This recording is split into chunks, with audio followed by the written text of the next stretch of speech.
Today we are going to complete this chapter by studying the topic which is nervous tissue, and it is the last topic.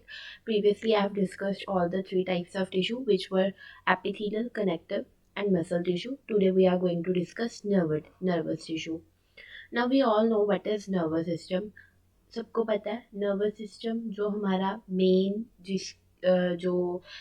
जिसमें हमारे पास central nervous system आता है, brain, spinal cord, peripheral nervous system आता है जिसमें spinal nerves, cranial nerves होती हैं.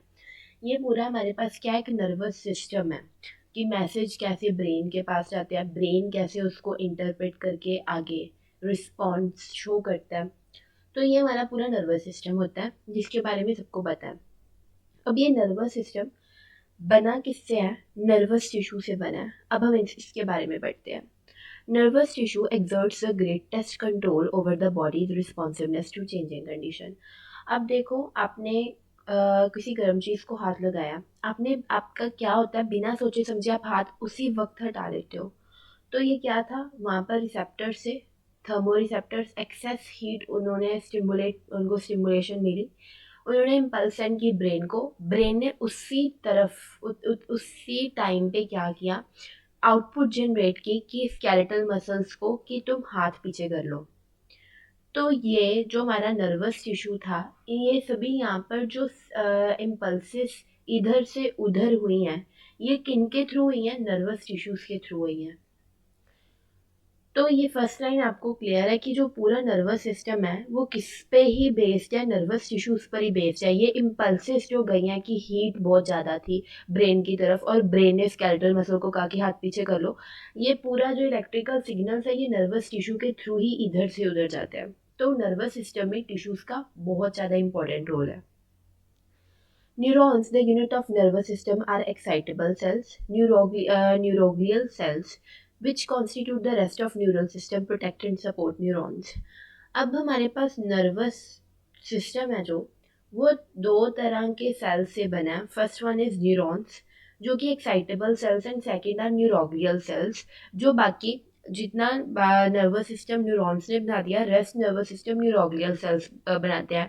Mainly जो एक्साइटेटरी सेल्स होते हैं वो न्यूरॉन्स ही होते हैं. न्यूरोग्लियल सेल्स सिर्फ उनको प्रोटेक्ट एंड सपोर्ट करते हैं. तो मेजर रोल यहाँ पर इम्पल्सिस को ट्रांसफ़र करने का न्यूरोग्लियल सेल्स का वहाँ पर मेन रोल नहीं है, न्यूरॉन्स का है.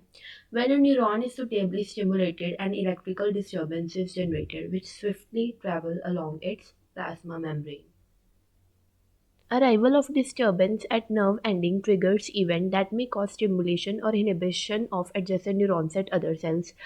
अब ये एक न्यूरॉन की डायग्राम है. ये आप सबको क्लियर है कि तीन बेसिक पार्ट्स होते हैं न्यूरॉन के. डेंड्राइट्स जो कि ब्रांच होते हैं, this is the cell body जिसमें न्यूक्लियस होता है, and this is axon. Axon ये ब्रांच नहीं होता, ये सिंगल ही होता है, और ये है एक्सन टर्मिनल या जिनको हम नर्व एंडिंग्स कहते हैं.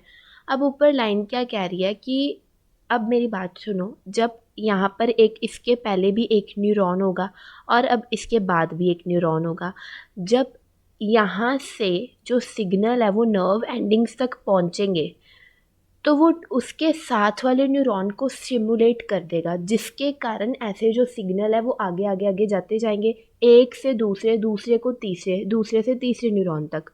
तो ये जो नर्व एंडिंग्स है इनके थ्रू ही सिग्नल अब नेक्स्ट न्यूरॉन तक जाएगा.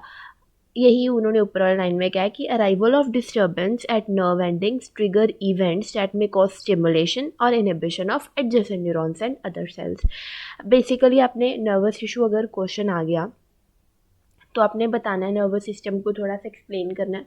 नर्वस सिस्टम में दो तरह के सेल्स होते हैं, neurons and neuroglial sales. Neurons जो एक्साइटेटरी सेल्स है जो मेन जिनके थ्रू इम्पल्सिस ट्रैवल करती है, एंड न्यूरोग्लियल सेल्स जिनका सिर्फ रोल है कि वो प्रोटेक्ट एंड सपोर्ट करेंगे न्यूरॉन्स को. बस ये बता दिया आपने. इसके बाद आपने ये न्यूरॉन की डायग्राम बिल्कुल अच्छे से याद कर लेनी है. डेंड्राइट्स क्या है, सेल बॉडी क्या, एक्सन्स क्या, एक्सन टर्मिनल या नर्व एंडिंग्स क्या है, और नर्व एंडिंग्स के थ्रू ही एडजेसेंट न्यूरॉन तक हमारे पास सिग्नल जाएगा. इतना क्लियर है? यही था हमारे पास nervous system, nervous tissue. Thank you.